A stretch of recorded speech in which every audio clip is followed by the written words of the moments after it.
Okay, well, welcome back to part 2 of our Chapter 18 lecture on drug-related crime and organized crime. So again, we're going to talk a little bit about investigating illegal sale and distribution of controlled substances. So because addiction depends on drug availability, drug control must be directed toward the supplier.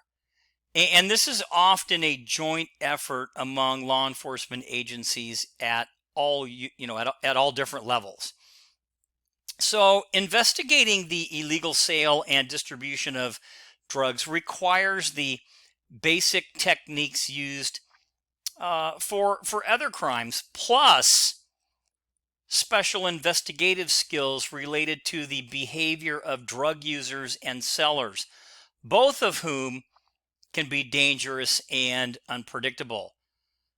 An increasing challenge to narcotics investigators is the evolving use of technology by drug traffickers and also street dealers. Law enforcement agencies have encountered all types of devices used by drug sellers, ranging from two-way radios to cell phones to even remote control airplanes. So they use a lot of different things out there. So narcotics cases begin with a report of suspicious drug activity. Typically, a search warrant is obtained on information from a reliable informant or an on-site observation of maybe a drug buy. And then undercover officers and informants, at this point, they become central figures in obtaining the evidence. Confidential informants are crucial to many law enforcement investigations and are especially essential in the field of narcotics investigations because informants can provide specific information that really is not available from any other source. Keep in mind that the informants are often criminals themselves, and if you don't manage them properly, they can really cause your department and your narcotics unit a problem, and they can also bring up a safety issue. So part of what you're going to be doing is surveillance. Now, neighborhood residents often know where the drug dealers live, or in fact, which houses are those dope houses. And they are, however, usually reluctant to provide information to the police for fear of, retaliation or some retributive, consequence. Therefore, it may be necessary for you to surveil or watch the property or the location to develop evidence of drug dealing activity. Now, some common indicators of residential drug trafficking are going to be the following things I'm going to talk about. But just remember that these don't, just because I give you one or two, it doesn't mean that it's a drug house. You have to kind of put all the pieces together. But here are some things to consider. One would be a high volume of foot or vehicle traffic to and from a residence at really late or unusual hours. And the frequency of this kind of matters. Periodic visitors who stay at the residence for just brief periods of time. The blinds pulled or closed all the time during daylight hours. Any altered property things like making your fence extremely larger than normal. Anything that's done to maximize privacy is probably a better way of saying it. Outdoor security cameras.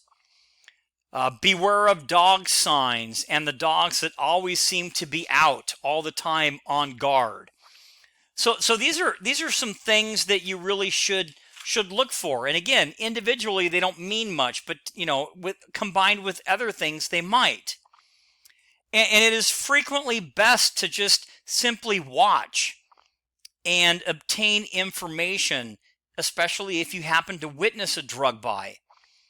The suspected seller or the location of the buy can then be put under surveillance, and an especially important technique in narcotics investigation. So again, surveillance can provide protection for controlled buys, protect the buy money, provide credibility for the buyer, provide information regarding the seller's contacts, and provide information to establish that probable cause that you need for an arrest warrant or a search warrant. So again, just things to kind of consider. Next would be undercover assignments or controlled buys. So undercover investigations are used more routinely in drug cases than perhaps in any other type of criminal investigation. The downside to this common tactic is that drug dealers also know that this is routinely used, and they have become fairly adept at sniffing out who the police might be and implementing, let's say, some counter surveillance techniques. Now, an undercover agent might dress a certain way, use certain slang, and talk with an accent, or even, before they go in and meet with these people, they might even gargle with beer or hard liquor to kind of make them look like they're, they've been drinking, etc. So these are things that happen under the undercover assignment aspects. Undercover officers often have permission to also, every once in a while consume small amounts of alcohol so they don't look out of place or suspicious. And in addition, if placed in a situation where the officer might fear for their own safety, if they don't participate in some type of activity, they can. But if this occurs, there are generally department procedures in place where officers must immediately report that and go through the proper, treatment, etc., if they need it. So, these are things that are all built into undercover assignments. Controlled buys. Controlled buys, also referred to as planned buys, usually involve working working as an undercover agent, into a group of those selling or buying drugs, or having an informant make the buy. The enormous number of drug buys by undercover agents and informants have made drug sellers really kind of weary of new customers. Informants typically introduce the undercover officer. Informants are often involved in the criminal, narcotics game as users or sellers. And basically they're turned, or they're providing this information in exchange for, let's say, a lesser charge, or working off a case, or in some cases even monetary compensation. So, and then finally, stings. And again, these are all things that you could do to investigate the illegal sale and distribution of narcotics. So a sting, or a reverse buy, is a complex operation organized and implemented by undercover agents to apprehend drug dealers and buyers, and to deter other users from making drug purchases from a certain location. As with other controlled buys, these reverse buys are very labor intensive. They're complex, and they require officers to be well trained. In a typical reverse buy, a team of officers conducts a street sweep to clear an area of any drug dealers, and a second undercover team moves in posing as dealers. And a third group of officers is then stationed nearby, and they're doing the surveillance on the operation, videotaping transactions and providing backup should a deal go bad. And then a fourth group of ununiformed officers, they kind of wait just outside the perimeter of the reverse buy to arrest those people who have just purchased drugs. So there's a couple of different ways to do stings and reverse buys. But these are, again, some of the things that you can do. Now, you can also do a couple of other things. And here's just a little example visually of what drug buys look like. And you'll be able to tell after a while what a hand-to-hand drug buy looks like. And again, sometimes we videotape these and sometimes we photograph it. A couple other things you can do would be narcotics raids. Raids are another method that we use to apprehend these dealers. And surveillance frequently provides enough information for obtaining these search and arrest warrants. Successful narcotics raids are rarely spontaneous. Again, they're planned on the basis of the information obtained during that surveillance period and from informants. And they can be designed to occur within 2, 3, or more places simultaneously, and not only in the same community, but also in other communities and even in other states. So you can serve different, at the same time, multiple search warrants, because chances are you'll be working with other jurisdictions. Drug paraphernalia stores. Another avenue available to investigators concerns paraphernalia shops and their clientele. And these stores fall into two categories: either head shops, and they sell products that kind of help the end user ingest drugs like pipes and syringes and so on. And they've also begun selling, marijuana snacks. I kind of showed you some of those edibles. And then they have cut or vial stores in contrast. These sell kind of like adulterants or dilutants and other office supplies that are used by drug organizations in measuring, separating, chemically altering, and packaging mass quantities of drugs. So two different types of stores that we're dealing with. We also have online drug deals or dealers. So one challenge for the 21st century narcotics investigator involves a move from the street corner to cyberspace. Club drugs, prescription narcotics, and ultra pure forms of these drugs, even over-the-counter cough medications, can all be purchased online and then shipped directly to the user's home. And transactions, they're extremely difficult for law enforcement to track and detect. So these are, things. And I've got some pictures of drug raids and what you can actually find at some of these raids. A lot of these drug raids, you're going to use your special weapons team, a trained team to serve these type of warrants. And again, this is some of the weaponry that you'll find. I talked about these, drug paraphernalia stores. They market it for tobacco, but you and I know that it's not going to be all for tobacco. And these are what some of these stores look like. And they put the sign up there, for tobacco use only, when you and I know that these are meth pipes. Okay, they are.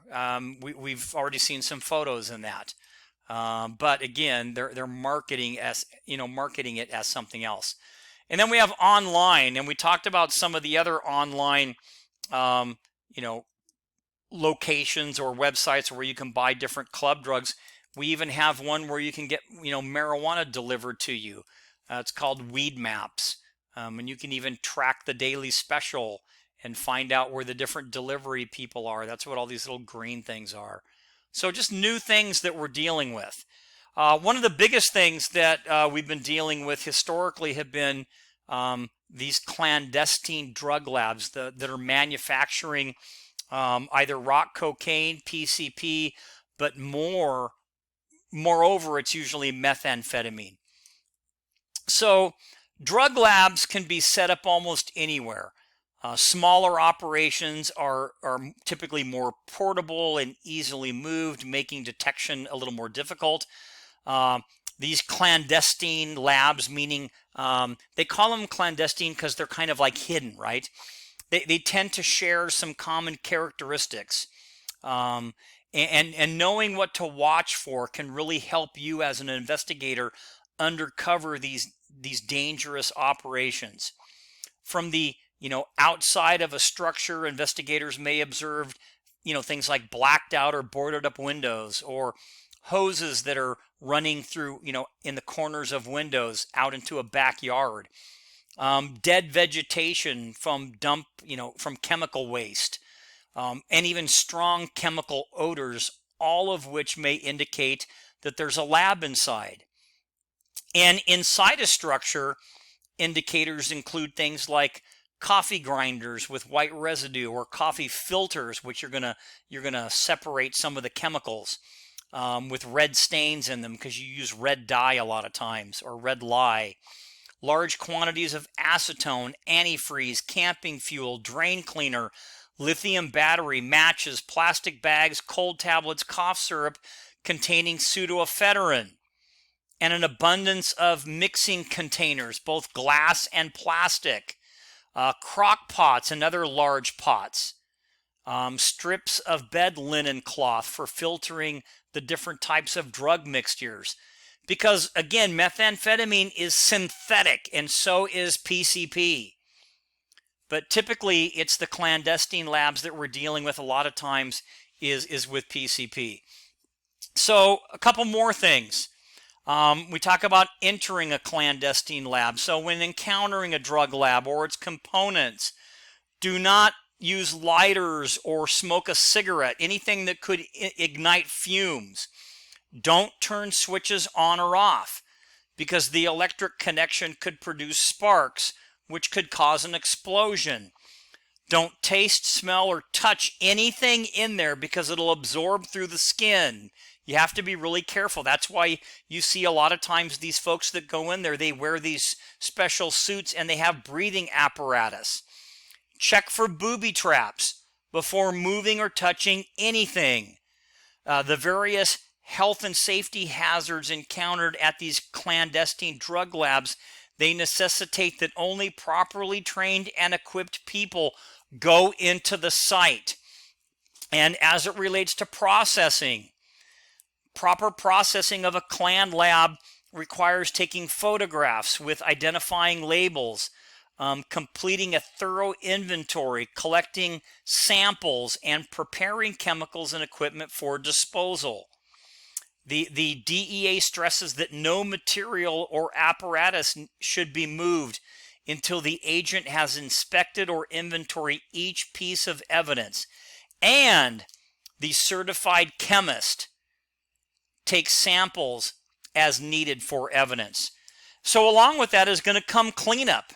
An estimate suggests that for every pound of meth produced, as much as 5 pounds of waste is created, including empty chemical containers and contaminated cooking equipment and other items that have become hazardous through the exposure of the vapors produced during the manufacturing process.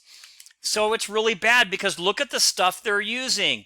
Again, so here's a kind of a mobile lab, and you can see the acetone and gasoline and pool cleaner. You've got gasoline, you've got all these flammable, chemicals. Again, a mobile lab, lighter fluid, the pseudoephedrine in these types of over-the-counter drugs. You've got the muriatic acid, you've got batteries, you have lithium strips, and again, you have the different bottles with some of the residue of what they've been manufacturing. Here's kind of a larger manufacturer, and this is liquid PCP that's in here. So again, they're putting it in these big jugs. Here's a very portable van in the back of a pickup truck. Drain cleaner, lighter fluid, red lye, acetone, aluminum foil. This is making methamphetamine at a smaller, and they have a hot plate right there. Here's a little bit of a larger lab inside of a kind of an empty building where you can see the beakers and everything in here. Here's even a larger lab, and remember they talked about the filters with the colors, so that's red lye or other chemicals, and they're using these filters to filter out some of the different ingredients. Another picture of a mobile lab, and this is what happens when one of these labs catch on fire, or they explode. So that's the danger, not just inhaling the chemicals, but explosion and fire. And a lot of times these labs are in very nice homes. This actually is a home that it's completely empty inside. Well manicured, nice looking place, not a stick of furniture in here, and the lab blew up in the garage. So, that's the issues that we're dealing with. Indoor marijuana growing. So another type of clandestinely produced drug is marijuana. The potent forms that are cultivated indoors. And one good indication of an indoor grow operation is the excessive use of electricity that's needed to run the lighting system that stays on 24/7. And the residents, that pulls a great deal more electricity than the average home is one that you want to take a closer look at. Some investigative aids, are going to be a couple of interesting things here. One tool to help federal, state, and local law enforcement is the investigate in drug trafficking is the DEA's National Drug Pointer Index. This is a nationwide database that became operational in the United States back in 1997. And it is intended to enhance agent and officer safety, eliminate duplication, increase information sharing and coordination, and minimize costs by using existing technology and 24-hour access to information throughout this secure law enforcement system. And some other investigative aids that are not high tech would be using canines to search, whether it's for narcotics or even smuggling people. We also have high accuracy laser finders and range finders, and these are developed for the U.S. Customs Service that can find secret compartments that are built into vehicles that contain drugs for smuggling. And then obviously kind of one of the newer things would be drones. So now we have drone technology that have both regular and even infrared cameras. We talked about agency cooperation. Investigating illegal drug activity is going to require the cooperation of all law enforcement agencies, including the exchange of suspect vehicle lists and descriptions of sellers and buyers. Local police are going to assist state and federal narcotics investigators by sharing their knowledge of drug use and sellers in specific communities. And in addition, many narcotics officers exchange vehicles and personnel with other agencies to have less identifiable operators and equipment. So a lot of times we'll have someone that works for, let's say, Rialto PD, and they're going to go work for the next 12 months with the DEA task force, or they're going to go work with the Ontario Drug Task Force. And so they're a new, fresh face in Ontario, but they're going to be learning a bunch of things about what happens in different cities. So a lot of times we'll have task force officers that'll work different assignments. We're also going to have we're going to have unified leadership, and as it relates to narcotics trafficking and drug abuse, with an emphasis on source and distribution. And then one other really cool thing that is controversial is what we call asset forfeiture. So asset forfeiture is a tool that allows agencies investigating drug trafficking crimes to seize items used in or acquired through committing that crime. And that means cash or property. So, confiscating drug dealers' cash and property has been an effective tool in reducing drug trafficking and is providing local, state, and federal law enforcement agency with those assets they need to fight the fight against drugs, if you will. And asset forfeiture laws provide for the confiscation of cash and other property in possession of a drug dealer at the time of the arrest. And seized vehicles, boats, airplanes, helicopters, houses may be used directly by the agency or sold at auction to generate funds. Now, we're not going to use a house, but you might use a boat or a helicopter or something like that. And monetary assets may be used to purchase police equipment, to hire additional law enforcement personnel, or to provide training. But it all has to be related to drug detection and investigation. You can't just buy anything you want with it. If you seize money through asset seizure, and again, you only get a part of it, that money has to go back in to fight the war on drugs, if you will. So hopefully that makes sense. And you don't get the entire amount. Part of it's going to go to the district attorney's office, part of it's going to go to the drug enforcement agency, and then you're going to get part of it. But again, you can use it to buy equipment, fund officers, training, but it all has to be relevant to narcotics. If you want to know a little bit more, I have a couple of videos about asset seizure.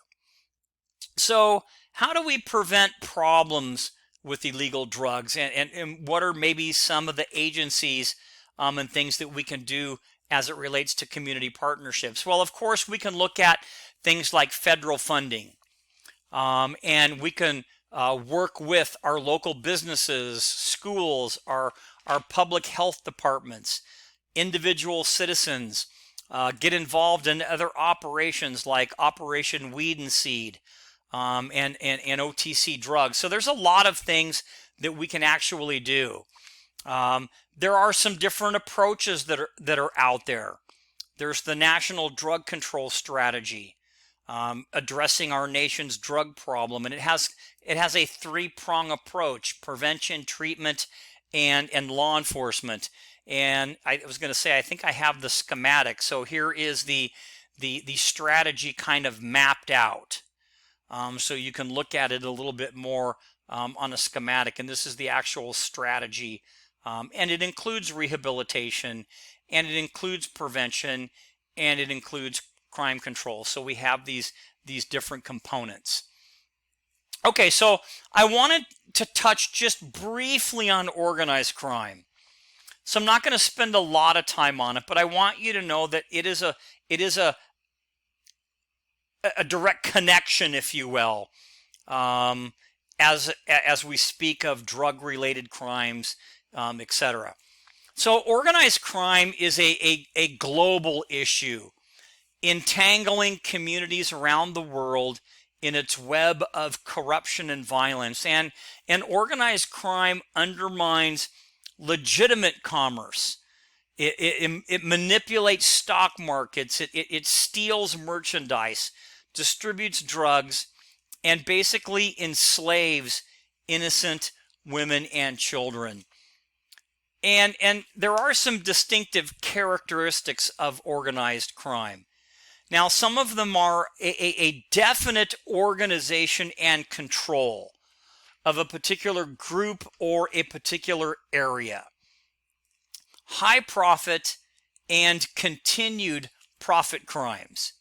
So again, they're going to have a high level of profit through the distribution of drugs, and continue with these different types of profit-making crimes. A singular control through force and threat. So if you look at some of the cartels, for an example, use of force and threatened use of force is one of the things that they do. So we have to kind of consider that. And then a lot of times it comes down to protection through corruption. Paying for protection and different things like that. So just to give you an example of the size. So this is the Mexican Mafia in California. And you can see how organized they are. And this chart basically shows those that are in, say, Pelican Bay, California State Prison Cochran, San Quentin, etc. Those that are on parole, but these are members. And the target that I'm going to put up here, that talks about the hardcore members. But you can see that again, these groups are large, and you're going to be able to tell, and they'll list the bosses. There's a hierarchy. There's a structure. Just like here, we used a local motorcycle gang in the Inland Empire area. So this is the Vagos. And you can see the different chapters that they have, ranging from the international chapter to Hemet, to Victorville, to Death Valley, Mojave, etc. So they are organizations. Okay, so I kind of wanted to show you that schematic. And they're involved in large quantities, especially these big cartels of drug distribution of various types: cocaine, heroin, and marijuana, and sometimes even those club drugs. These are the types of things that we're finding when we do raids on these places. So they're not just street dealers; they're huge organizations. Again, and they're shipping through just tremendous quantities of these different types of drugs. And again, a lot of these are DEA photos, just so you can kind of get a look at what's coming through. And they're, again, they're international. They ship from all over the world, bringing drugs into the United States. So some of the applicable laws against organized crime, a lot of times you can do conspiracy cases. So it is a prosecutable conspiracy case to acquire any enterprise with money obtained from illegal activity, acquire, maintain, or control any enterprise by illegal means, or the use of any enterprise to conduct illegal activity, because a lot of these cartels have businesses, and they launder money, etc., through these businesses, both real and fictitious. Some of the criminal activities that organized crime is involved in, it would be gambling and drugs, pornography, prostitution, fraud, loan sharking, money laundering, human trafficking, and even infiltration into legitimate businesses. And internationally, we're not just talking about here in the U.S. We're talking about Italian, Asian, Latino, African, and Russian crime groups. So these are all specific organized crime groups. So it's not just in the United States, it's all over. And you also have these that are operating within the United States. So part of the response is making sure that we're observant, being the eyes and ears. So these daily observations, at the lowest level, reporting all suspicious activities, being the first line of defense in controlling all crime. Law enforcement officers seldom break into these hierarchies, but we might be the first to discover it, and then we can open a case and pass that on to other large federal agencies. And then checking out, let's say, new businesses in your area to see if they're legitimate. Massage parlors is another business that sometimes they're legit and a lot of times they're not. So again, paying attention to what is going on around.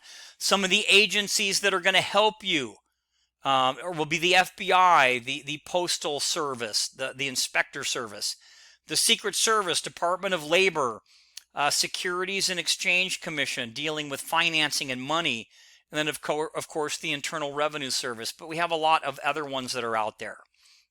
Some of the investigative aids, of course, when you're dealing with these groups, would be electronic surveillance, using PIN registers, meaning monitoring phone numbers, using the regional information sharing system, or hitting them where it counts. Asset seizure, which we talked about, which is seizing property and also their cash.